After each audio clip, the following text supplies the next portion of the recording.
بسم اللہ الرحمن الرحیم الصلاۃ والسلام علیک یا سیدی یا رسول اللہ وعلی آلک و اصحابک یا سیدی یا حبیب اللہ۔ گزشتہ دن کی طرح آج بھی ہم ماضی کے صیغوں کا اجرا کریں گے۔ پہلے ہم نے صیغہ اجرا کیا تھا اس حوالے سے کہ یہ کس طرح پہچان حاصل ہوگی کہ یہ صیغہ کون سا ہے۔ آج بھی کریں گے اجرا سے اقسام شش اقسام کے حوالے سے۔ سب سے پہلے صیغہ دیکھتے ہیں۔ یہ صیغہ واحد مذکر غیب کا ہے، اس لیے کہ واحد مذکر غیب کی علامت ہے۔ ماضی کون سی ہے؟ تو یہ ماضی مطلق ہے۔ پھر معروف ہے مجہول، تو یہ ماضی معروف بنے گی، اس لیے کہ اس کے اندر مجہول کی علامت نہیں، آخر کا ما قبل مقصور، شروع والا حرف مضموم نہیں۔ یہ مثبت ہے یا منفی؟ تو یہ مثبت ہے، اس لیے کہ شروع میں حرف نفی نہیں، یعنی یہ صیغہ بن جائے گا واحد مذکر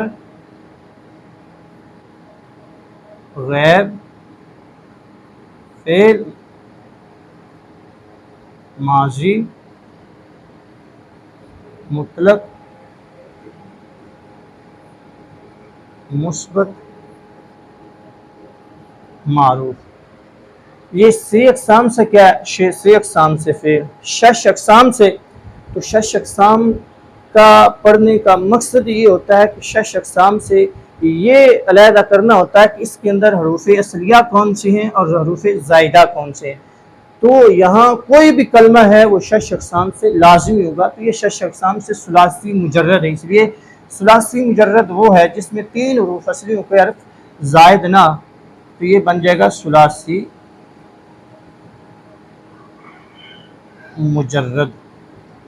ہفت اقسام، اگر شش اقسام کی پہچان حاصل ہو جائے تو ہفت اقسام بالکل مشکل نہیں، اس لیے کہ آپ نے شش اقسام جب تلاش کر لیا کہ اس کے اندر یہ حروف اصلی ہیں، تو اس کے اندر حروف اصلی ہیں ہی نون صاد را، تین نون صاد را،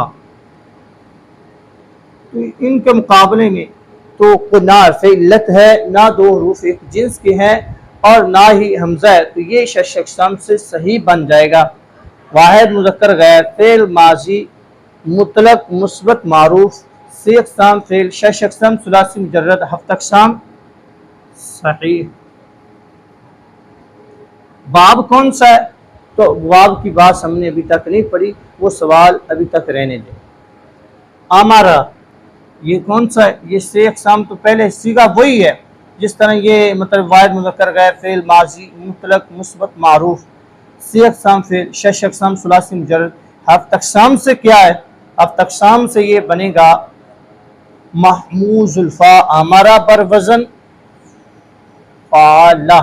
محموز الفا وہ ہے کہ جس کے فا کلمہ کے مقابلے میں حمزہ ہو، اس کے فا کلمہ کے مقابلے میں حمزہ ہے، تو یہ ہفت اقسام سے محموز الفا بنے گا۔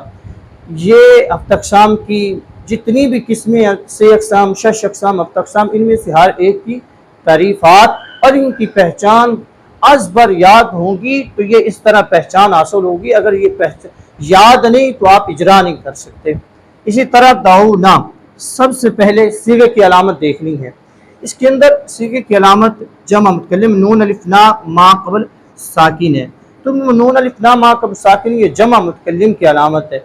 تو ماضی ہے، تو ماضی کی 6 قسموں میں سے یہ ماضی مطلق ہے، اس لیے کہ ماضی مطلق کی تعریف اور پہچان پائی جا رہی ہے۔ اس کے اب یہ معروف ہے مجہول، یہ معروف ہے، مثبت ہے منفی، یہ مثبت ہے، یہ مثبت ہے۔ سی اقسام فعل، شش اقسام، یہ ثلاثی مجرد۔ اب یہ سوال بڑا ہے، ثلاثی مجرد تو وہ کلمہ ہے کہ جس میں تین حروف اصلیوں کے حرف زائد نہ، 1 2 3 4 5، یہاں تو 5 حرف آ رہے ہیں، یہ ثلاثی مجرد کیسے ہے؟ تو یاد رکھنا محترم، یہ جو علامت ہوتی ہے نا، علامت یہ حروف اصلیہ اور زیادہ جن حروف کی وجہ سے کلمہ مزید فی بنتا ہے، تو علامت یہ ہوتی ہے، علامت کی وجہ سے کلمہ مزید فی نہیں بنتا۔ حروف زیادہ کے اندر، مزید فی کے اندر ہم نے علامت کا اعتبار نہیں کرنا، علامت کو نکال دیں تو باقی دال عین واو 3 حروف ہیں، 3 حرف، یہ ثلاثی مجرد بنے گا۔ جہاں بھی آ جائے، جس جگہ کی بھی علامت ہو، علامت کو مزید فی کے اندر شمار نہیں کرنا، چاہے جو بھی ہو، مزید فی کا صیغہ ہو مجرد کا سیغہ ہو علامت کی وجہ سے کلمہ مزید فی نہیں بنتا، یہ ثلاثی مجرد۔ ہفت اقسام یہ بن جائے گا دعونا بر وزن فعلنا،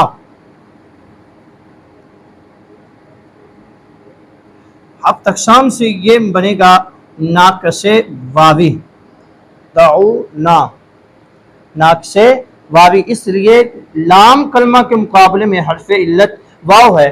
شاید آپ کو یاد ہو کہ ہم نے پہلے اسباق کے اندر پڑھا تھا وزن نکالنے کا طریقہ، ان میں سے یہ تھا کہ وزن کرتے ہوئے جو فا کلمہ کے مقابلے میں آئے فا کلمہ، ان کلمہ کے مقابلے میں آئے ان کلمہ، لام کلمہ کے مقابلے میں آئے لام کلمہ، یہ واو لام کلمہ کے مقابلے میں، لام کلمہ کے مقابلے میں آ جائے واو تو یہ ناقص واوی بنتا ہے۔ یہ تھا آج کا ہمارا مختصر اجرا، انشاءاللہ آئندہ بھی ہم اسی طرح اجرا کرتے رہیں گے۔